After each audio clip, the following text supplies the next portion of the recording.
Tema 1.2. ¿Qué es un cambio lingüístico? La esencia de las lenguas es su dinamismo y el hecho de que cambian de manera constante e imperceptible. Preguntarnos qué es un cambio lingüístico y cómo y por qué cambian las lenguas son planteamientos fundamentales en el estudio y conocimiento de cualquier lengua. Y es una pregunta fundamental en el análisis de la gramática histórica. Varias disciplinas de la lingüística general formulan las preguntas de cómo y por qué cambian las lenguas desde hace poco más de un siglo y, de manera muy particular e insistente, en los últimos 15 o 20 años. Contestar esas mismas preguntas es el objetivo central de este capítulo. Para dar cuenta de ellas, abordaremos los siguientes puntos. A. ¿Cuáles son las disciplinas que estudian los cambios lingüísticos y cómo se interrelacionan? B. ¿Qué es una gramática y cuál es la estructura de las categorías lingüísticas? C. ¿Qué es un cambio lingüístico y cuál es el síntoma de que algo en la lengua está cambiando? Y D. ¿Cuáles son las condiciones para que se produzca un cambio? La explicación de estos puntos se concentrará fundamentalmente en cambio gramatical, que comporta siempre cambio semántico.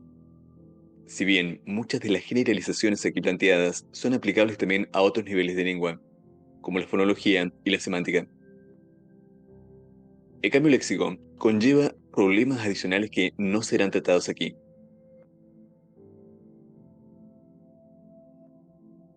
1.2.1. Las disciplinas del cambio lingüístico. Tres son las disciplinas que estudian la variación en las lenguas. Dialectología, conocida también como variación sincrónica, abarca la disciplina conocida como sociolingüística. Lingüística histórica, conocida también como gramática histórica y como variación diacrónica. Y tipología o variación interlingüística. Las tres se pueden subsumir y se conocen bajo el rubro más general de lingüística variacionista o variación lingüística. La lingüística histórica es una de las 5 disciplinas clásicas comprendidas en la gran supradisciplina lingüística general, junto con la fonología, la morfología, la sintaxis y la semántica. La dialectología surge a fines del siglo XIX como un brazo de la lingüística histórica, a raíz de ciertos problemas planteados por los análisis de comparación y reconstrucción de lenguas en el modelo neogramático. Y ha tenido un auge muy especial a partir de los años 60 y 70 bajo el rubro de la sociolingüística, etiquetada a veces como dialectología urbana. La tipología es una disciplina mucho más moderna que, aunque echa sus raíces desde inicios del siglo XX, logró un desarrollo que podría calificarse de espectacular en la segunda mitad de ese siglo. Las tres son disciplinas variacionistas, y las tres se determinan mutuamente. Para que se produzca un cambio en la lengua es requisito indispensable que sincrónicamente exista la posibilidad de elección en algún punto de esa lengua. Bien que haya diferencias entre dos hablantes para expresar un determinado referente. Por ejemplo, un grupo de hablantes dice la prima de María, otro dice su prima de María. Bien que un mismo hablante puede optar entre dos estructuras para expresar un mismo contenido. Por ejemplo, señora, ¿le ayudo? Versus señora, ¿le ayudo? Bien porque ese hablante opte por una estructura en una determinada situación social comunicativa y por otra estructura en otra situación comunicativa. Por ejemplo, un mismo hablante podría usar su prima de María en una situación coloquial o familiar y la prima de María en una situación más formal, menos coloquial. Es decir, si no existen contendientes lingüísticos sincrónicos, no se producirá un cambio lingüístico diacrónico. El cambio puede residir en que una de las estructuras o formas contendientes se generalice y la otra reduzca o pierda su aplicabilidad, o en que las dos formas modifiquen su distribución hacia ámbitos muy distintos, o, también, mucho más raro, en que las dos estructuras se pierdan. La frecuencia relativa de uso de una de las formas en oposición a la otra es el síntoma de cómo se mueve el sistema lingüístico, de cómo está cambiando la lengua. Esto es, a frecuencias relativas distintas subyacen siempre elecciones gramaticales distintas. En la posibilidad de elegir una estrategia gramatical contra otra, reside, por tanto, la esencia misma de la variación lingüística sincrónica, la cual podrá cristalizar en un cambio diacrónico histórico. Y en esa libertad de elección reside también la creatividad y la productividad de la sintaxis. La capacidad del hablante de optar, seleccionar ciertos rasgos contra otros, ciertas formas o construcciones contra otras, constituye un principio operativo básico de la lingüística histórica y de la dialectología. La dialectología es, así, la disciplina que sienta la base, el condicionamiento, el ámbito previo de la lingüística histórica. La tipología, por su parte, está también estrechamente relacionada con la lingüística histórica, en cuanto que la limita. Veamos un ejemplo.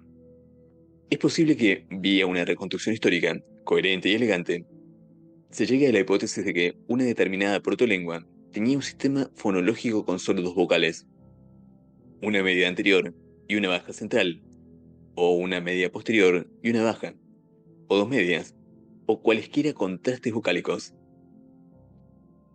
Pues bien, la tipología nos diría que, no obstante la coherencia del proceso, se trata de una mala reconstrucción, ya que no existe ninguna lengua conocida en el mundo con solo dos vocales.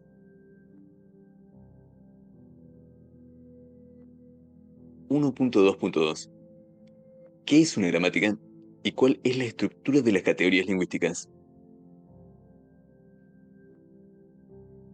En la perspectiva dinámica, necesaria para entender que las lenguas cambian y que es un cambio lingüístico, una pregunta fundamental es cómo opera el proceso, sincrónico y diacrónico, de codificación y organización de categorías lingüísticas. ¿Y qué es una gramática? Subyacente a esta pregunta hay otra.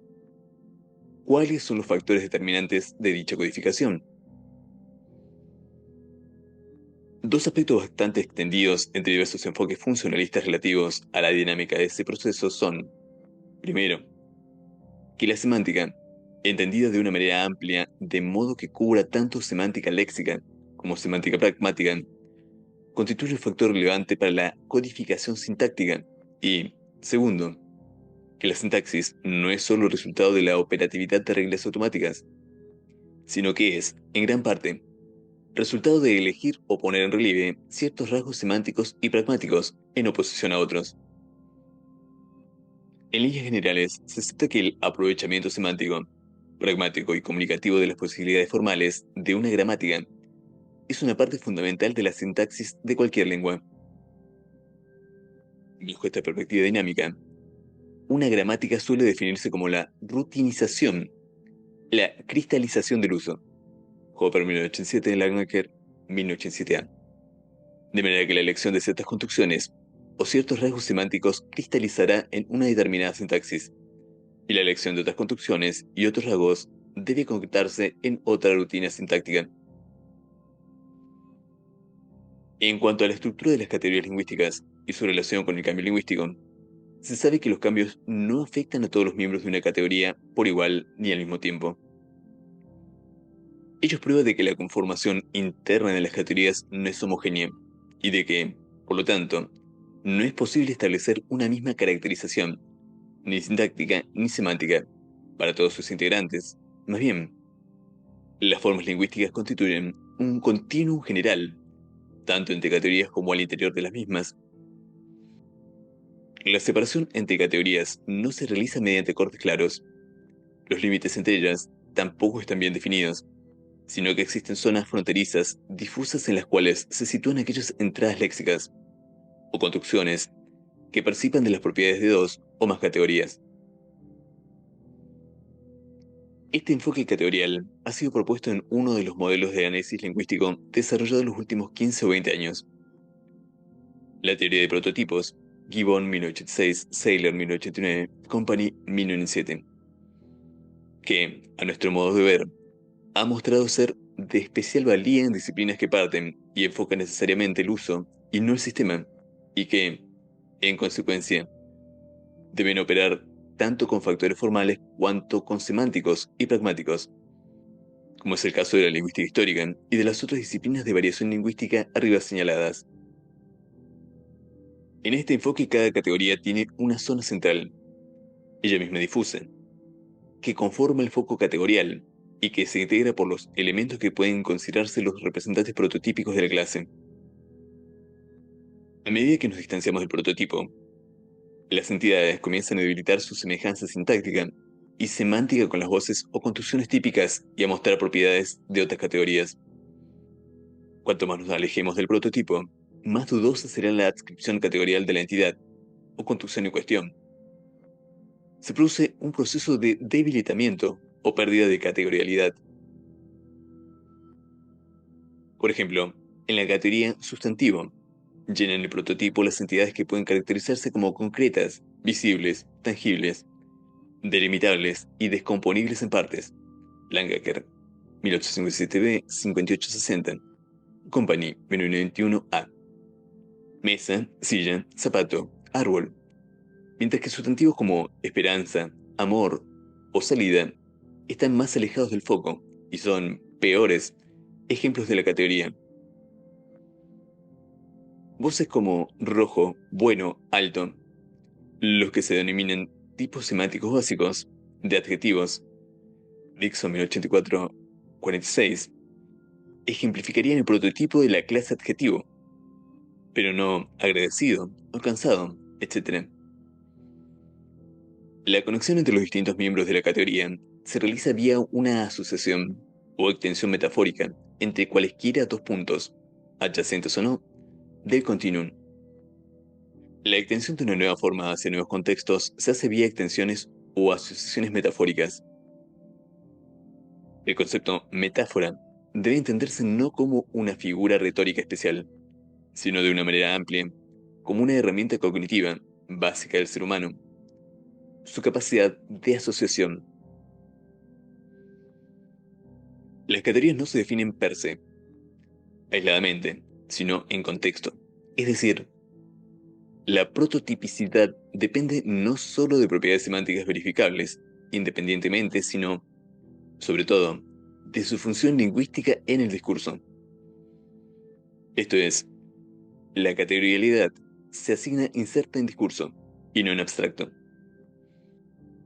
Hay incluso quienes consideran que los rasgos semánticos inherentes a las entidades son secundarios a sus rasgos distribucionales. Hooper y Thompson, 1985, 155, 157, 179. Por ejemplo, ciertas entidades, que tomadas aisladamente podrían ser consideradas como buenos representantes de su categoría, próximas a prototipo, zorra, piedra, para sustantivo animado e inanimado, respectivamente, o entrar, llegar, para verbos intransitivos, en construcciones especiales pueden alterar su categorialidad, trasponiendo incluso su adscripción categorial, tal como ocurre en los conocidos casos de la zorra de mi primo. Fulanito es una piedra, se dieron un buen entre, le dio un llegue. Tal deslizamiento categorial se hace posible gracias a asociaciones metafóricas operantes en la cultura de una comunidad lingüística dada. A diferencia del modelo tradicional de categorialidad discreta y absoluta, en el cual las categorías gramaticales se definen por un conjunto de condiciones necesarias y suficientes, donde el conjunto de miembros de una población debe asignarse sin ambigüedades, en el enfoque de prototipos no existe un conjunto finito de atributos definitorios, ni necesarios ni suficientes, que definen una categoría, sino que éstas son abiertas y ciertas entidades cumplen o reflejan mejor que otras las propiedades de la clase. Esto es, son mejor ejemplo de ella. Podríamos decir que el prototipo es la optimización de la categoría. Los miembros prototípicos tienen siempre mayor flexibilidad de distribución. Son capaces de experimentar una amplia gama de procesos gramaticales. Tienen, por tanto, mayor generalidad y aplicabilidad a más contextos, y suelen ser recurrentes en la mayoría de las lenguas. La consecuencia natural de este comportamiento no homogéneo del conjunto de miembros de una categoría es que existe una asimetría esencial, y por tanto una jerarquía, en su interior, de modo que ciertos miembros pueden considerarse más básicos o centrales que otros. Un efecto directo, por lo tanto, de la categorización en prototipos son los conceptos de jerarquía y marcación. Asimetría y marcación van de la mano, pudiéndose decir que los miembros centrales son no marcados con respecto a los miembros periféricos. La adscripción a una categoría puede ser por semejanza de comportamiento funcional, pero en los casos de adscripción categorial dudosa, una cierta similitud perceptiva con los representantes típicos puede determinar la inclusión de una forma en la clase gramatical en cuestión. Así, los miembros periféricos están motivados por los miembros centrales. En general, se puede decir que las inferencias para categorizar van siempre de miembros centrales a miembros periféricos.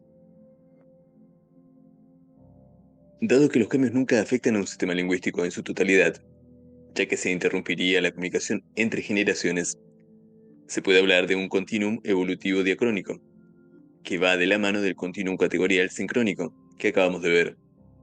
De manera que los límites entre diacronía y sincronía se borran, y lo único que existe es un dinamismo constante y esencial a las lenguas. Finalmente, en este apartado es necesario tratar un concepto central de la interrelación entre estructuración gramatical sincrónica y cambio lingüístico, a saber, el de patrones o pautas de lexicalización, Talvi 1985.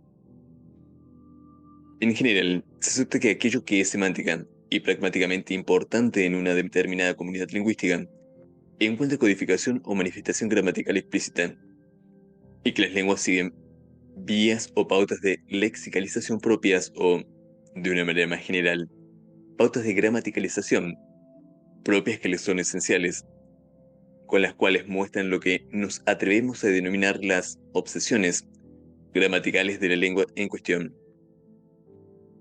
Un ejemplo de sintaxis comparada bastará para mostrar este concepto fundamental. Si comparamos el inglés con el español, en la zona de verbos posturales y otros afines, podremos percatarnos de que, mientras que el inglés marca el cambio postural mediante preposiciones locativas y focaliza, por tanto, esa lengua el cambio del cuerpo en el espacio, lay down, wake up, sit down, stand up, kneel down, etc. El español, por su parte, marca el cambio postural mediante la partícula reflexiva se, es decir, nuestra lengua focaliza la transformación que sufre el individuo con el cambio de postura y pasa por alto la consecuencia espacial del movimiento. Acostarse, despertarse, sentarse, levantarse, arrodillarse, etc. Podríamos decir, por tanto, que las dos lenguas tienen pautas de lexicalización, obsesiones gramaticales muy distintas. El inglés por el espacio y la locación, el español por la reflexividad y la afectación, y, en efecto, en perspectiva diacrónica, la locación y la reflexividad son, respectivamente, dos grandes dominios de cambios lingüísticos para esas lenguas. 1.2.3. ¿Qué es un cambio lingüístico? Lo esencial de los sistemas es su continuidad, lo que garantiza que el sistema siga operando. Sin embargo, paradójicamente, consustancial también al sistema es el hecho de que cambia constante e imperceptiblemente. Un cambio lingüístico es una transformación, un microquiebre funcional, un reajuste en un sistema dado que garantiza que la lengua mantenga su función comunicativa básica. En líneas generales, a lo largo de la historia de la lingüística, ha habido dos modos de abordarlo. A. Una postura que podríamos llamar tradicional, derivada del estructuralismo, que considera que un cambio es una descompostura en el sistema. Y B. Un enfoque mucho más reciente, que considera que un cambio lingüístico es una innovación creativa que logra éxito comunicativo, eficiencia comunicativa, y que garantiza que se preserve la comunicación. Podrían conciliarse ambos enfoques si decimos que un cambio lingüístico es una descompostura, pero una descompostura funcional para el sistema. Los focos de una y otra posición son muy distintos. Bajo el primer acercamiento, Se focaliza el sistema sincrónico en equilibrio. El sistema auto-setient, del que hablaba Saussure en su curso. Un sistema perfecto y bien formado que ocasionalmente se desequilibra y erosiona. Uno de los grandes agentes lingüísticos erosionadores del sistema gramatical es el cambio fonológico. Bajo este enfoque, la mayoría de formas lingüísticas puede explicarse históricamente como compromisos entre cambios de sonido que erosionan y desequilibran el sistema y cambios gramaticales analógicos que lo reequilibran. El cambio fonológico suele crear irregularidad morfológica y, posteriormente, se producirán reajustes gramaticales diversos que permiten recuperar una relación transparente entre los signos y su valor funcional. Por ejemplo, el pretérito fuerte que muestran algunos verbos del español, pude, cupe, quise, dije, se debe a un proceso fonético regular de metafonía, o cierre vocálico operativo en la evolución del latín al español, por el cual el fonema vocálico de la raíz pot, cap, quer, dig se cierra por asimilación a la y originaria de la desinencia del pretérito latino, potui. Este hecho fonológico absolutamente regular, Lloyd 1987, creó pretéritos irregulares, irregularidad solucionada en parte por un cambio gramatical analógico, podí, cabí, comunes en el habla popular y en habla infantil, que rescata la transparencia de la base de formación. Bajo el segundo acercamiento se focaliza a los hacedores, a los protagonistas del discurso, hablante y oyente, en una relación dinámica, negocian y manipulan creativamente formas y significados, es decir, manipulan los signos lingüísticos, buscando éxito, eficiencia comunicativa, Keller 1985. Ambos protagonistas tienen que realizar tareas complementarias, pero bastante diferentes, si se ha de dar con éxito esa comunicación. El hablante tiene como tarea ser comprendido y lograr que lo comunicado sea eficiente y exitoso. Por su parte, la tarea fundamental del oyente es inferir un mensaje coherente del paquete lingüístico que le presenta el hablante, ya que las formas no están dadas para el oyente, en tanto que el hablante nunca presenta un mensaje totalmente explícito, sino que comporta presuposiciones, usos metafóricos, huecos informativos, etc. Esto es, el mensaje del hablante tiene la característica de ser abierto. Desajustes en el proceso comunicativo entre hablante y oyente. Reinterpretaciones por parte del oyente. O también manipulación discursiva pragmática por parte del hablante para lograr mayor eficiencia en su interlocución con el oyente, generan cambios. Por ejemplo, una explicación de la pronominalización anómala del español americano para oraciones bitransitivas. Eso ya se los dije a los niños. En lugar de la normativa, eso ya se lo dije a los niños. Sería, a la luz de este segundo enfoque, que se trata de una innovación creativa que permite codificar explícitamente al participante más prominente de la bitransitiva, el objeto indirecto, usualmente humano, aprovechándose del participante menos prominente, el objeto directo, usualmente inanimado. El hablante, dada tal opacidad del pronombre dativo, C, para toda información referencial del objeto indirecto, marca creativamente con una S, anómala del plural la presencia y pluralidad de ese argumento, objeto indirecto. Es necesario enfatizar que en la interacción dinámica de hablante y oyente, una gran parte de los cambios lingüísticos tiene que ver con reinterpretaciones por parte del oyente, por lo que el oído es un factor importante, fundamental, del cambio lingüístico. Las formas no están dadas para el oyente. Su interpretación en un contexto específico siempre implica algún tipo de análisis. Esta dependencia de contexto invita a reanálisis, a malas interpretaciones y a subsecuentes reinterpretaciones. Invita también a nuevas asociaciones paradigmáticas que pueden originar cambios. Un cambio lingüístico se ubica en el vértice de una dialéctica permanente entre varias tendencias o motivaciones comunicativas encontradas o en competencia. Hyman 1983, Dubois 1985, Company 2001. Que se complementan y equilibran, pero que usualmente, en un acto discursivo específico, una vence a la otra, generándose así desequilibrios, innovaciones o cambios. En realidad, puede afirmarse que tal dialéctica de fuerzas encontradas nunca alcanza equilibrio, y en esa dialéctica se producen gramaticalizaciones. Estas fuerzas encontradas son, entre otras, pero fundamentalmente, a. Tendencia a la transparencia isomórfica, una forma o un significado, versus tendencia económica hacia la polisemia y la homonimia, una forma, varios significados. B. Tendencia a la separación articulatoria y perceptiva, pronunciando cada palabra por separado, versus tendencia al menor esfuerzo, a la rapidez comunicativa, juntando palabras y generando procesos de fonética sintáctica. C. Tendencia a mantener conservadoramente las formas, versus tendencia a manipularlas pragmáticamente, discursivamente, de manera innovadora. Esto es, peso formal versus peso pragmático. D. Tendencia a mantener el orden no marcado de los constituyentes, resultando, por ejemplo, un orden sujeto verbo objeto.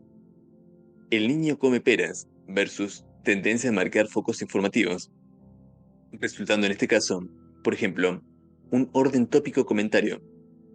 Peras son lo que come el niño, es decir, orden gramatical versus orden informativo. E. Tendencia a regularizar, a analogizar pragmáticamente versus tendencia a mantener las irregularidades, lo que da prominencia e individualidad a la palabra, además de que el control de las irregularidades conlleva prestigio.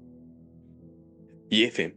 Tendencia comunicativa conservadora, a asimilarse e identificarse con un determinado grupo de hablantes versus tendencia comunicativa innovadora, a ser diferente, a parecer brillante y distinto. En general, las primeras tendencias, como acabamos de ver, son de naturaleza conservadora, otorgan estabilidad y preservan las formas en las lenguas. Las segundas tendencias son, por el contrario, de naturaleza innovadora, desestabilizan y generan cambios. Ambas logran eficiencia comunicativa. Se puede resumir este conjunto de fuerzas comunicativas opuestas en dos grandes motivaciones generales. Hyman 1983-1985, en cuyo vértice, nunca equilibrado, emerge el uso lingüístico. Por una parte, una motivación o tendencia a la economía, a erosionar la relación entre forma y significado. Por otra, una motivación o tendencia a la iconicidad, a rescatar la relación entre forma y significado. Una tipología común de los cambios lingüísticos es que existen dos grandes clases de cambios: transformaciones conservadoras y transformaciones innovadoras. Benveniste 1968. Las primeras generan innovaciones, o cambios al conservar las categorías esenciales de la lengua madre. Las segundas, en cambio, generan nuevas categorías en las lenguas. La complejidad o simplicidad del proceso mismo de cambio no cuenta para esta clasificación. Por ejemplo, la creación de los futuros romances, cantaré, diré, en sustitución del futuro latino clásico cantavo, dicam, es, no obstante, el complejo proceso morfofonémico implicado, un cambio conservador, ya que la categoría futuro ya existía en el latín. Por el contrario, la creación del artículo en las lenguas romances, el, la, los, las, no obstante que se trata de un proceso fonémico muy sencillo a partir del deíctico ile, ilia, ilios, ilias, constituye una transformación innovadora, ya que creó una nueva categoría, el artículo, inexistente en la lengua madre. Para finalizar este apartado, trataremos brevemente un punto. ¿Cuál es el síntoma de que se produce un cambio? El síntoma de que hay un cambio en proceso es la sensibilización del hablante ante una determinada estructura lingüística. Labov, 1972. Sincrónicamente, se observa que hay un cambio en marcha cuando el hablante pregunta ¿cómo se dice? Alterna entre dos formas o corrige, ya sea a él mismo o a su interlocutor. Puede preguntar ¿cómo se dice? Haya o haiga. Y esa pregunta es síntoma de que se trate de una zona de cambio en el sistema. Pero nunca se pregunta ¿cómo se dice? Mesa o... Lo cual es señal de que esa forma se ha mantenido estable a lo largo de más de 2 milenios de evolución lingüística. En perspectiva diacrónica, es mucho más difícil aprehender cambios en proceso, ya que, obviamente, no hay hablantes vivos que observar en el español antiguo. En esos casos, lo más viable es confrontar diferentes manuscritos de un mismo texto, cuando tenemos la fortuna de contar con ediciones críticas rigurosas. Si en esa confrontación encontramos variantes para una misma forma o construcción, esto indica que los diferentes amanuenses o escribanos estaban sensibilizados a la forma que estaban copiando o escuchando y que, por ello, corregían introduciendo una variante de la forma en cuestión. En suma, expresaban un mismo ámbito semántico con formas diferentes, lo que debe interpretarse como una zona de cambio en proceso en el sistema. Es necesario señalar que esa sensibilización retoma las elecciones sincrónicas que tiene que realizar el hablante en la generación de un discurso eficiente y exitoso comunicativamente.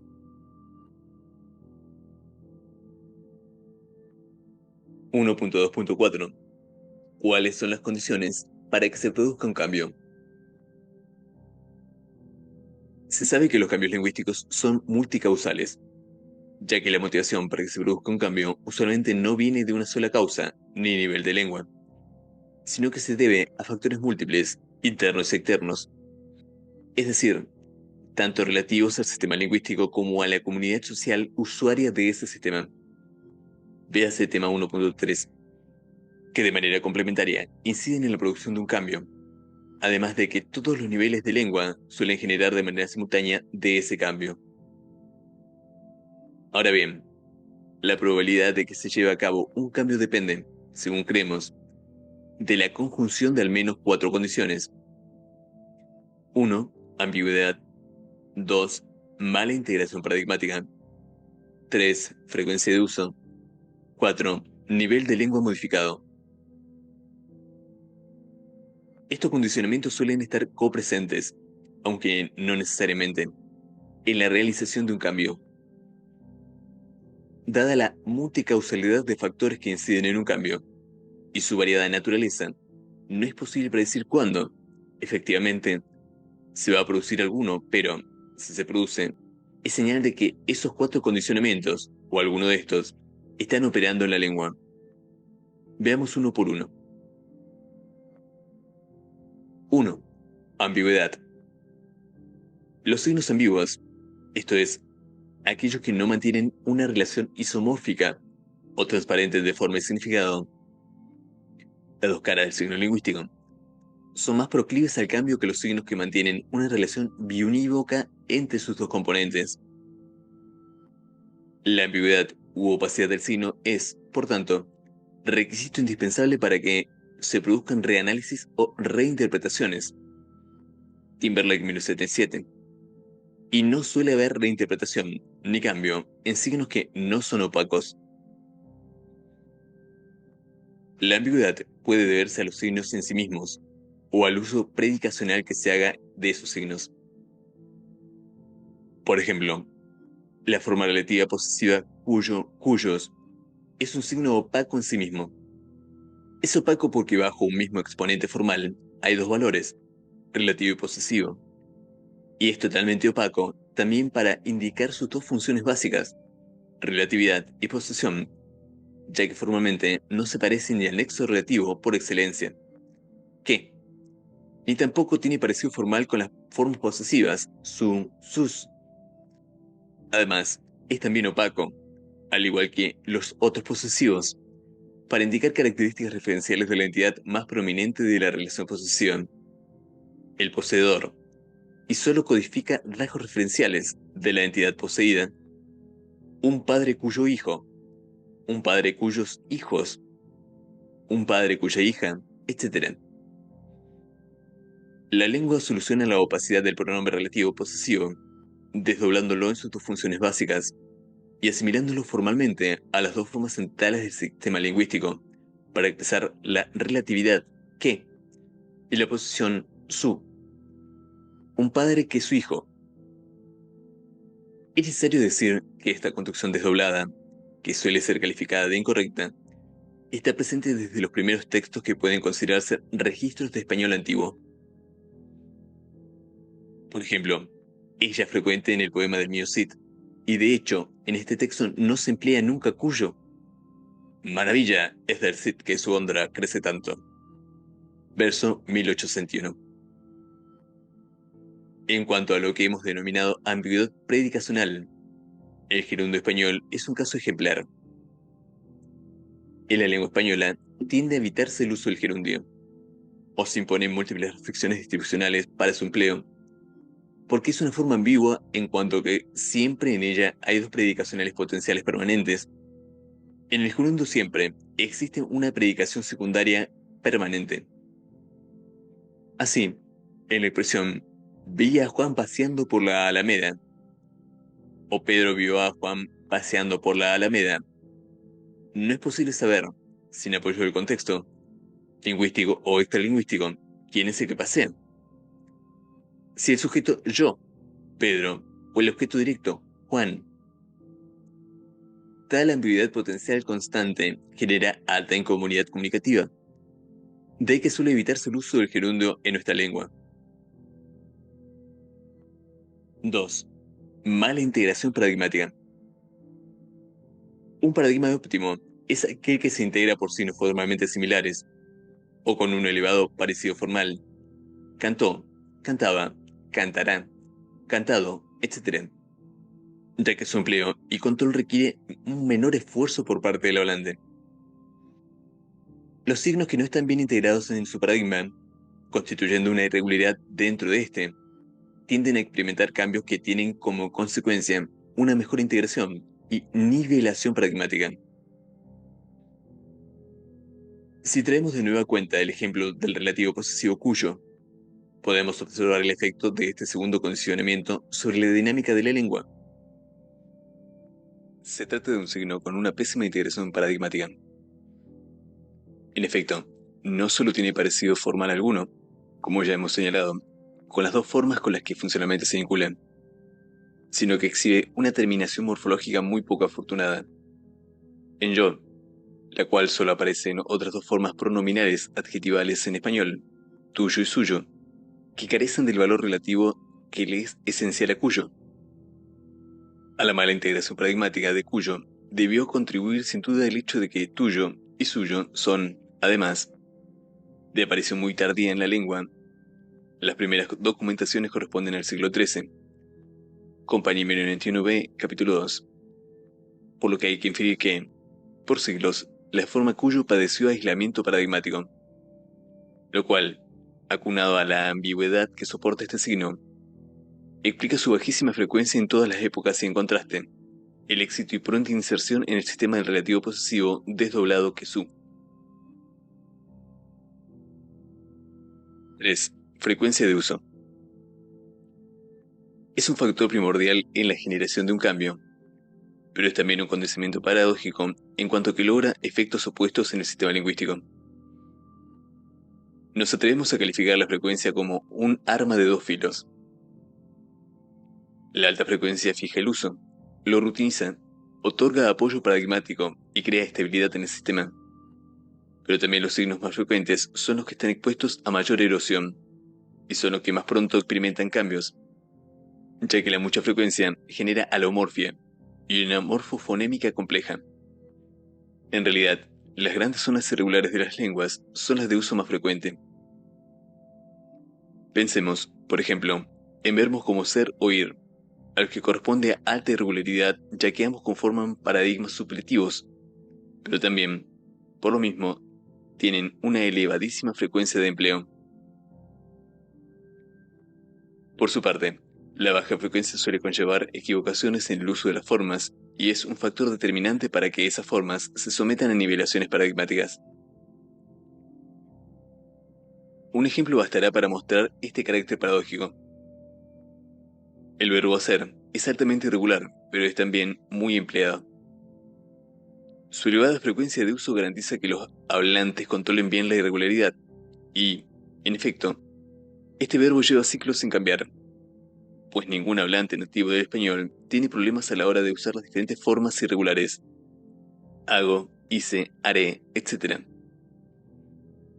Los compuestos de hacer, en cambio, satisfacer, rehacer, dado que son mucho menos frecuentes que su verbo base, empiezan a mostrar cambios, y cualquier hablante dudará entre si el futuro correcto es satisfaré o satisfaceré, si el pretérito es satisface o satisfací. A su vez, rehacer tiene muchos menos problemas de control que satisfacer, dado que es más frecuente que este y que muestra también un prefijo de composición más común. Vemos, por tanto, que al bajar la frecuencia de uso de una forma, empieza a haber dudas respecto de su empleo. Inicia, por tanto, a darse la posibilidad de elección sincrónica, la cual, como ya señalamos, es requisito indispensable para que se produzca un cambio. Hemos visto que un principio operativo de la lingüística histórica es que los cambios rescatan la transparencia de los signos y que, en general, las lenguas tienden a evitar signos opacos. Con todo, signos con un alto grado de irregularidad y no tan frecuentes se mantienen por siglos en el sistema. No obstante, que son totalmente opacos en cuanto a sus relaciones en el paradigma al que pertenecen. En consecuencia, requieren un gran componente de memoria.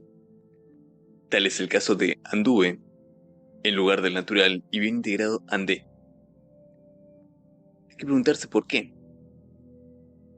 Creemos que dos causas están en juego en estas zonas de irregularidad persistente e inusual. Una de naturaleza interna y otra de naturaleza externa. Por un lado, la irregularidad es semiótica, en el sentido de que otorga peso propio al signo lingüístico, y lo independiza del paradigma. Con la irregularidad de la palabra muestra su prominencia estructural como unidad fundamental de las lenguas.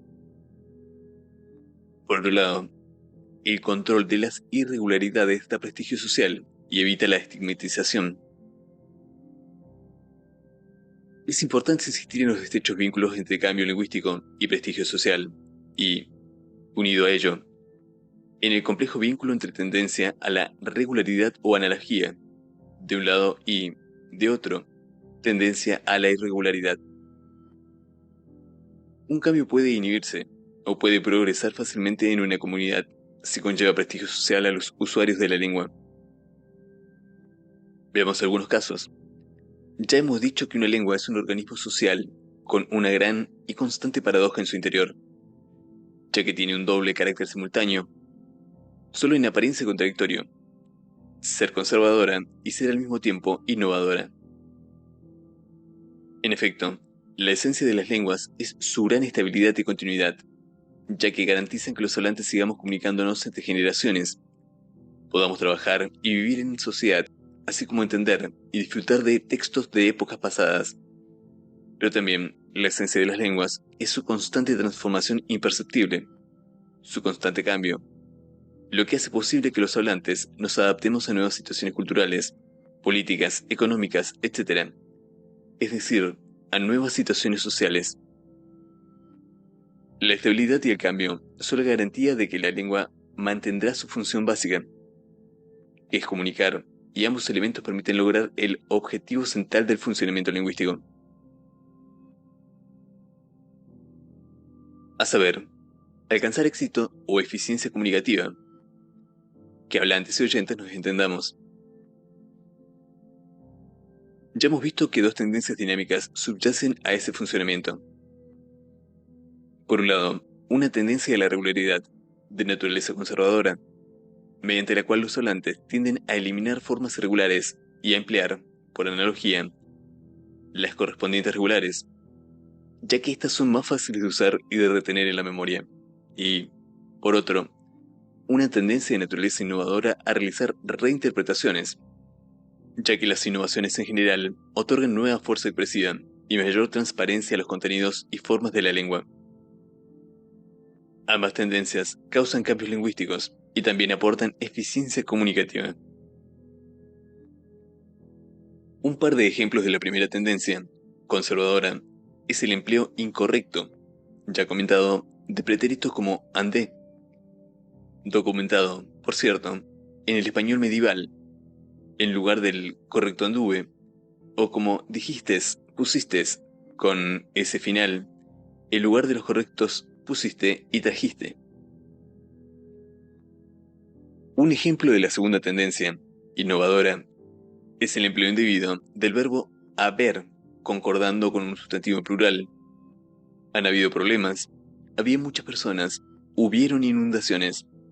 En lugar de los correctos, ha habido problemas, hubo inundaciones, había muchas personas. Los tres cambios, desde un punto de vista estrictamente gramatical, son totalmente naturales y exitosos comunicativamente. El pretérito andé tiene apoyo en los pretéritos regulares del tipo canté, amé, mucho más frecuentes sin duda que los pretéritos irregulares tuve o supe, sobre los que se forma anduve. Por su parte, los pretéritos del tipo dijistes tienen apoyo en el hecho de que la segunda persona del verbo en español acaba siempre en s, a excepción justamente del pretérito, y, a su vez, la concordancia de haber sigue la pauta sintáctica, bien establecida en la lengua española, de que un verbo que se construye con un único sustantivo suele establecer concordancia de número entre él y el sustantivo, ya que éste interpreta como si fuera el sujeto. En caso de haber, el sustantivo concordante es reinterpretado como su sujeto. En resumen, gramaticalmente andé es más transparente y natural que el irregular anduve. Dijistes resulta más natural y transparente que el correcto dijiste. Y han habido problemas. Es más transparente y natural que el correcto ha habido problemas. Inmediatamente surgen algunas preguntas. 1. ¿Por qué en la historia de las lenguas no suelen prosperar las formas regulares creadas por analogía? Hay poquísimas acuñadas y aceptadas a lo largo de la historia del español. 2. ¿Por qué se estigmatizan y rechazan muchas innovaciones naturales? Tal es el caso de la concordancia de haber. Y 3. ¿Por qué, a pesar de los pesares, se mantienen las formas irregulares en las lenguas, no obstante la dificultad de control y uso correcto que conllevan? Tal es el caso de los pretéritos dijiste, pusiste, etc. La respuesta no está en la gramática, sino en la lengua y está, sobre todo, en los usuarios de la lengua, los hablantes inmersos en su sociedad. La lengua es una herramienta de identidad social y, sin duda, el control de las irregularidades gramaticales proporciona prestigio social a los hablantes. Esto es, aporta éxito social, el cual es tan importante, o más, que el éxito comunicativo. Podríamos resumir el contenido de estos comentarios con la recreación de un conocido refrán. Dime cómo hablas y te diré quién eres. La noción de prestigio social es, desde luego, dependiente del tipo de sociedad, y es asimismo dependiente, como ya vimos, de la mayor o menor frecuencia de empleo de las formas irregulares. 4. Nivel de lengua modificado. Finalmente, comentaremos de manera muy breve la relación entre cambio y nivel de lengua en que éste opera. En líneas generales, los cambios suelen ser lentos y graduales, con excepción del cambio fonológico que es abrupto, para garantizar que la comunicación entre generaciones siga operando por siglos. Sin embargo, la dinámica y velocidad del cambio pueden ser muy distintas según el nivel de lengua implicado en el proceso. Así, los niveles que podrían denominarse más externos, como el léxico y quizá también, en mucho menor grado, la fonología, suelen caracterizarse por experimentar cambios más rápidamente, y también porque los hablantes tienen una mayor conciencia sobre el proceso mismo de cambio. Los niveles más internos de lengua, en contraste, como la morfología o la sintaxis, o la morfosintaxis, si se trata de lenguas altamente flexivas, suelen caracterizarse por cambios muy lentos y graduales, al punto de que la apariencia de las lenguas, en muchas zonas del sistema morfosintáctico, puede ser justamente la ausencia de cambio.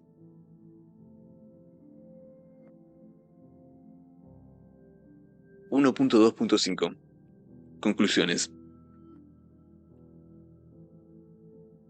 Hemos visto cómo la variación sincrónica y la variación diacrónica se determinan mutuamente, y que en realidad no existen límites tajantes entre una y otra. Señalamos la estabilidad y el cambio como consustanciales a los sistemas lingüísticos, y que ambos se complementan y conviven en cada estado de lengua.